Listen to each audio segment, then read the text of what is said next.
करेंगे कि काई स्क्वायर टेस्ट किस तरह से हम एक्सेल में कैलकुलेट करते हैं। सो विद इन 5 मिनट्स हम काई स्क्वायर टेस्ट कैलकुलेट करके देखेंगे। मेरे पास 2 कॉलम्स हैं, ए और बी। ए कॉलम में जेंडर है, बी कॉलम में इनकम है। जेंडर में 1 और 2 हैं, तो 1 और 2 आप मेल और फीमेल के लिए हम इसको कोडिफाई करते हैं कि 1 मतलब मेल, 2 मतलब फीमेल। इनकम में देर आर 3 कैटेगरीज। ये कैटेगरीज तो हमें खुद डिसाइड करनी है जब हम अपना क्वेश्चनर फिल करवाएंगे। तो इनकम में हमारे पास 3 कैटेगरीज हैं, 1, 2, 3। यानी 1 मैंने जो डिसाइड किया है it is below 30,000, 2 is 30 to 60,000 and 3 is above 60,000.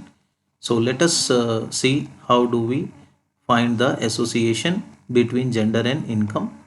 क्या कोई एसोसिएशन है कि मेल की इनकम ज़्यादा है या फीमेल की इनकम ज़्यादा है? क्या कोई इस तरह का कोई सिग्निफिकेंट डिफरेंस है या नहीं है? उसके लिए, क्योंकि दोनों ही कैटेगोरिकल वेरिएबल हैं, इसलिए इसमें काई स्क्वायर टेस्ट लगेगा। जो डिपेंडेंट वेरिएबल है वो इनकम है, इंडिपेंडेंट वेरिएबल जेंडर है। तो हम ये देखना चाह रहे हैं कि क्या हमारी इनकम जो है वो जेंडर पे डिपेंड करती है या नहीं करती है। तो सबसे पहले इसके हमें क्रॉस टेबुलेशन बनाना पड़ेगा, जिसके लिए मैं बेस्ट मेथड मानता हूँ पाइवोट को।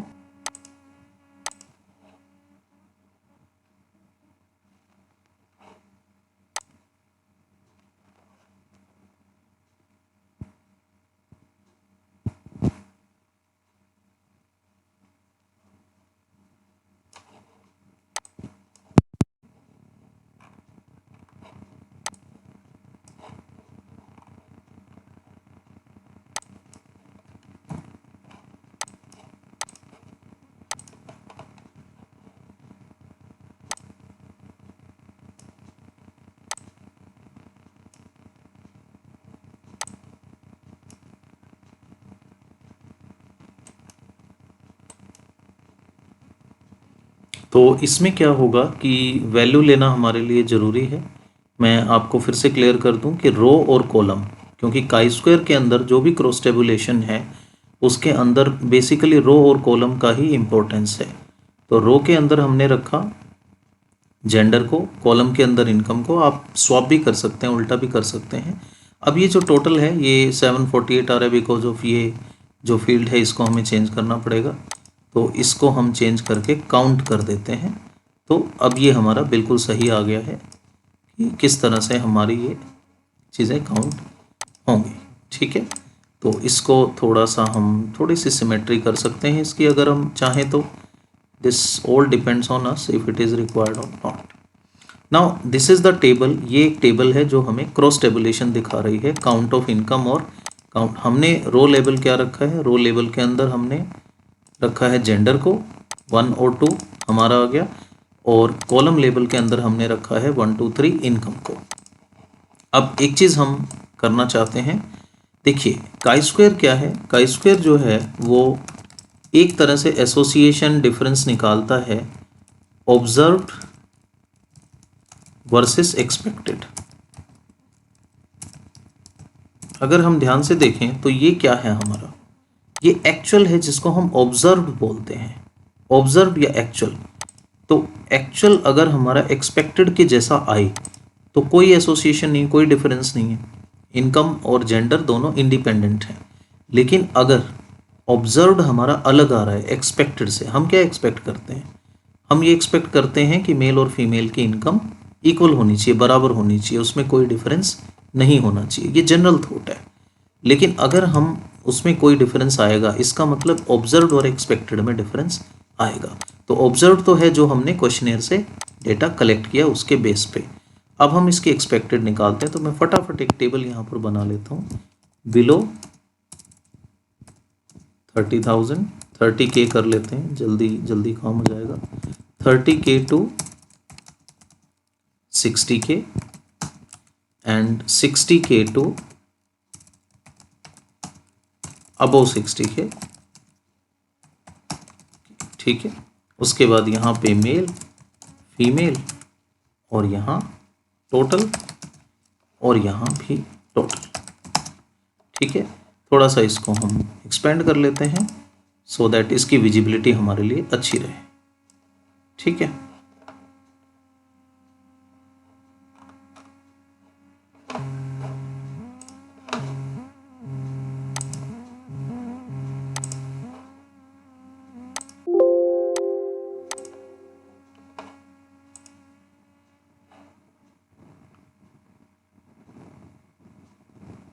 ओके।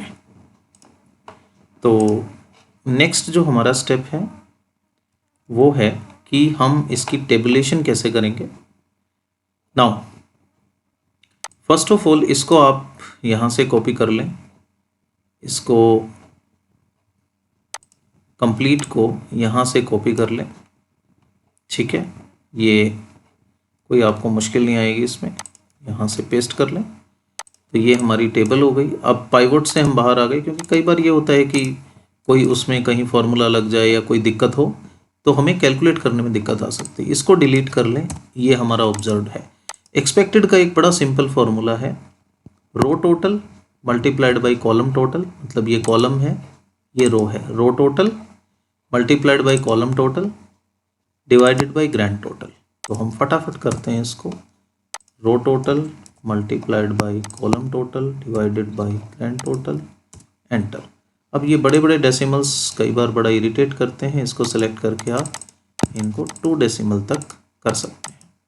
उसके बाद फिर बड़ा सिंपल है, row total column total this sorry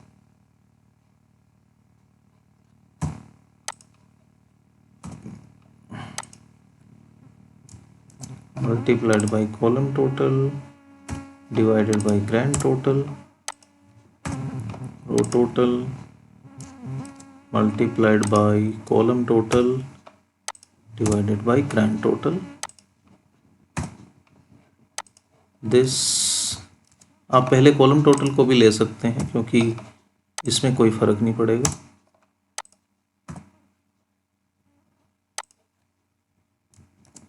क्योंकि स्टूडेंट्स के लिए जब हम बनाते हैं तो हमें बड़ा केयरफुल रहना पड़ता है। स्टूडेंट्स वो पूछते हैं कि सर पहले कॉलम लें या रो, तो हाउएवर इसका कोई फ़र्क नहीं पड़ता, एंड डिवाइडेड बाय दिस। तो ये क्लियर हो गया हमारा। अब तो बिल्कुल आसान है, अब तो कुछ बचा ही नहीं इसमें। यहाँ से हम अब काई स्क्वायर निकालना शुरू करेंगे। तो सबसे पहले है पी वैल्यू। पी वैल्यू का मतलब है the value that tells us about the significance whether there is a significant difference or not। तो अगर p वैल्यू 0.05 से कम है, 0.05 से कम है, तो हम ये कहते हैं कि हमारा नल हाइपोथेसिस रिजेक्ट हो गया। यानी कि हमारा नल हाइपोथेसिस क्या है, there is no significant difference between, or income is not associated with gender, or gender has no impact on income, or income does not vary as per the gender। ठीक है, लेकिन अगर हमारा नल हाइपोथेसिस रिजेक्ट हो गया, इसका मतलब gender पे इनकम डिपेंड करती है, यानी कि जेंडर का इम्पैक्ट है इनकम पे। तो पी वैल्यू हमें ये बता देगा। उसके बाद हम काई स्क्वायर की वैल्यू कैलकुलेट करके एक बार देख लेंगे कि हमारा टेस्ट एक तरह से वेरीफाई हो जाता है, ऑब्जर्वेशन से वेरीफाई हो जाता है। तो लेट अस सी। तो आइए देखते हैं। काई स्क्वायर के लिए इज इक्वल टू लगाइए आप, यहीं पे आप देखिए इज इक्वल टू लगा के हम देख रहे हैं काई डिस्ट्रीब्यूशन है, काई स्क्वायर टेस्ट है, ये देखिए यहाँ पे। तो काई स्क्वायर टेस्ट पे हम करेंगे double click. Chi square test क्या मांग रहा है, actual range and expected range. बहुत बढ़िया, ये हमारी एक्चुअल रेंज है और ये हमारी एक्सपेक्टेड रेंज है। Bracket close, enter. This is called the value of chi square, sorry P. तो 0.05 से तो ये बहुत ज़्यादा है, इसका मतलब नल हाइपोथेसिस एक्सेप्टेड है, रिजेक्टेड नहीं है।